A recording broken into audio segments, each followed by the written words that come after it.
Entrando ya en la segunda parte con fuerza de este año 2022 que nos ha traído más sorpresas de las que quisiéramos, seguimos escuchando las discusiones en el mundo sobre si vamos a entrar en una recesión o no, si se podría llegar incluso a una estanflación, como le llaman, que es una recesión con inflación. Y dependiendo a cada parte del mundo pues, y sus circunstancias y la forma en que la gobiernan, pues así serían también las consecuencias y los resultados. Nos pasamos el tiempo hablando de la macroeconomía, de esos datos que más o menos indican cómo se mueven las naciones, las regiones, los continentes y el mundo, y se nos olvida con frecuencia hablar de la microeconomía, de cómo le va al ciudadano, al ser humano en ese diario vivir cuando los tiempos son tan turbulentos como estos. Para discutir sobre estos temas de la economía, de la macro y de la micro, tengo el gusto de presentarles al licenciado Javier Núñez Melgoza. Él es economista de la UNAM, también tiene un máster en economía por el Colegio de México, ha ocupado importantes cargos relacionados a política económica y es profesor universitario. Javier, gracias por tu tiempo, bienvenido a Razón de Estado. Hablemos para empezar un poco de esa microeconomía a la que yo me refería, Javier. ¿Cómo le está yendo a la gente en este diario vivir para comprar su pan, su leche, su carne, sus verduras, pagarse el transporte y no digamos todo lo demás que hace falta para vivir, incluyendo pues un pantalón y una camisa?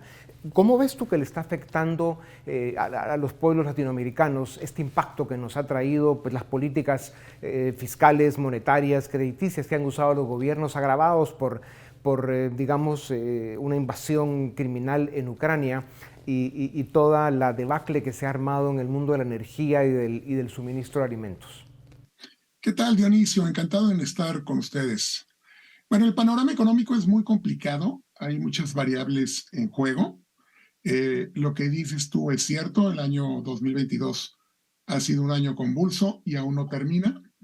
Eh, y tú indicas correctamente, hay un mundo de la macroeconomía, del cual probablemente hablaremos más tarde, pero hay un mundo de la microeconomía que tiene que ver con cómo le va al pequeño, mediano empresario y cómo le va a las familias. Yo te diría para arrancar la discusión, es que a nivel familiar está ocurriendo una afectación significativa en la capacidad de compra del salario, pues particularmente porque el fenómeno inflacionario que se vive en diversos países, yo diría que de manera generalizada, no afecta de la misma forma a todos los componentes de la economía. Y fundamentalmente lo que está ocurriendo es que los bienes que adquieren las familias, sobre todo los alimentos, han crecido sus precios mucho más rápido de lo que reporta el índice inflacionario, que en todos los países el índice inflacionario recoge de manera ponderada la modificación, el cambio en los precios dentro de un periodo. Entonces, lo que te dice un indicador inflacionario, el índice de precios al consumidor, es un indicador que no refleja necesariamente la situación familiar. La gente con justa razón se queja de que en el bolsillo el impacto es mucho mayor de lo que dicen las autoridades. Ya. Javier, y también es cierto que, como bien dices, los índices que se publican pues dan unos datos y luego la realidad demuestra otros. Y incluso hay una variación importante según el país y dentro de cada país, pues en regiones, en ciudades e incluso dentro de las mismas ciudades se pueden encontrar precios distintos a los diferentes productos que hacen falta para el diario vivir.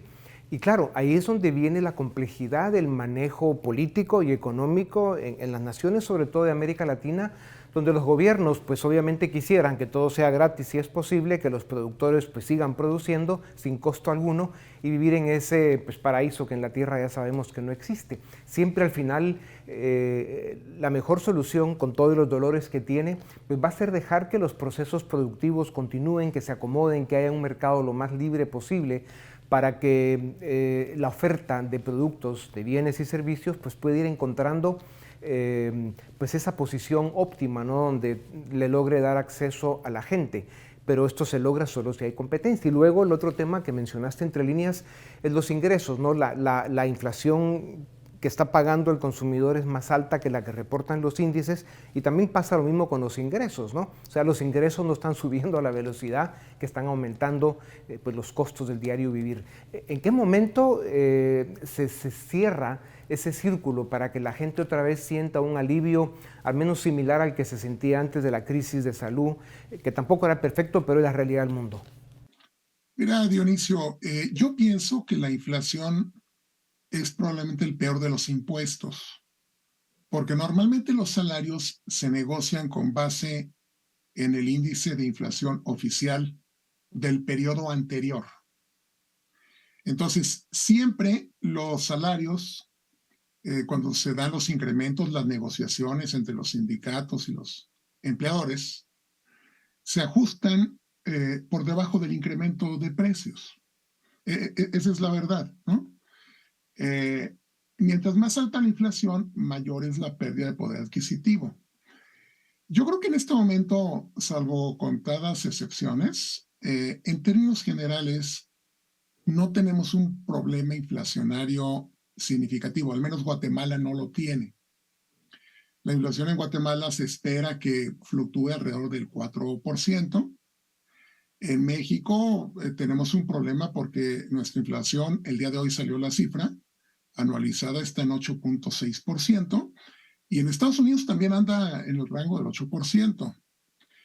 Eh, Eso se tiene que resolver rápidamente, porque mientras más tiempo pasa, entonces el deterioro del poder adquisitivo puede ser mayor. Ya.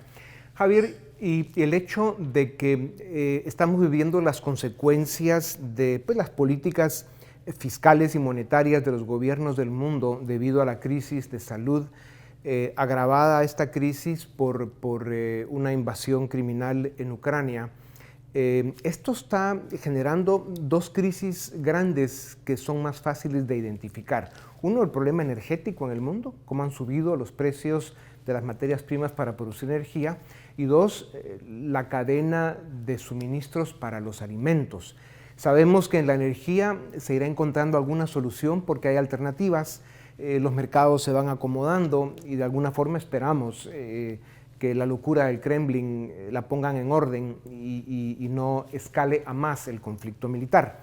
Pero luego en el tema de la cadena de suministro de alimentos, ahí tenemos un problema porque esto ha sido afectado no solo por la situación de Ucrania y Rusia, sino también por el clima, por la falta de recurso humano para sembrar, para cosechar, para transportar todos los elementos que forman parte de la cadena productiva. Y esto sí nos puede poner, si no este año, el 2023, en un problema de escasez de oferta de alimentos. ¿Cómo ves ese panorama? Es cierto, hay voces que alertan respecto de esa posibilidad. Es posible que en varios cultivos los próximos ciclos agrícolas no sean favorables y empiece a haber alguna escasez de algunos productos de manera selectiva. A ello se suma el problema que hay con las cadenas de suministro. La verdad es que no están funcionando correctamente, aunque en los últimos 2 meses los precios de diversos commodities ya han mostrado una mayor estabilidad e incluso algunos de ellos empiezan a mostrar una baja. Pero si las cadenas de suministro no se reactivan de manera eficiente rápidamente, la presión sobre los precios y sobre la escasez de productos va a continuar. Y déjame decirte que probablemente la escasez de algunos productos no sea por insuficiencia de producción, sino simplemente por ineficiencia de las cadenas que no tienen la capacidad de llevar de manera oportuna los productos. Respecto al tema energético, yo no soy tan optimista, Dionisio. Yo veo que las semanas avanzan y poco a poco nos acercamos al otoño y después viene el invierno. Y Europa está en una carrera contrarreloj para lograr abastecimiento de combustibles que lo están comprando a precios muy altos, a pesar de que los energéticos han bajado de precio en las últimas semanas. Tenemos los precios más altos en muchísimos años. Y hay dudas acerca de la capacidad que pueda tener Europa para abastecerse de inventarios suficientes para pasar de manera más o menos razonable el invierno. Yo lo que creo es que hay el riesgo de que una vez que venga el invierno y dependiendo también de la magnitud de la baja de clima, de temperatura, vuelva a ocurrir una andanada de parte de Rusia. Rusia, acuérdate, históricamente siempre ha jugado sus guerras tomando en consideración la temporada invernal. Pues en este caso yo no veo que Europa pueda a la velocidad suficiente construir la infraestructura y desarrollar los medios energéticos alternativos para reducir su dependencia respecto a Rusia. Claro, y esto tiene que ver con esa amenaza que se siente en Europa de que entre los problemas que ya conocemos, más esta situación, puedan entrar en una recesión que incluso podría ser severa. Es ahí, Javier, donde los gobiernos, los políticos, tienen que actuar con mucha responsabilidad, porque no solo la geopolítica pues, tiene este grado de complejidad en el mundo, la situación Rusia, Ucrania, China, Taiwán, los problemas internos de cada región y de cada país, hasta el mismo Estados Unidos, pues generan niveles altos de inestabilidad política. Y si hay descuidos e incluso irresponsabilidades en la gestión de las políticas públicas, la crisis se puede salir de control y tener consecuencias pues, inimaginables, ¿no? De impredecibles consecuencias, como dicen. Entonces, por eso es tan importante esa responsabilidad a la que me refería, que empieza por el orden fiscal, el manejo de la deuda con cuidado. Tú hace algunos meses ya en esta misma tribuna mencionabas de los cuidados que hay que tener, porque si bien sigue la discusión si vamos o no a entrar en una recesión y de qué magnitud, pues esto dependerá en gran medida de ese comportamiento de los gobiernos en lo que respecta a sus políticas fiscales, crediticias, monetarias, etcétera.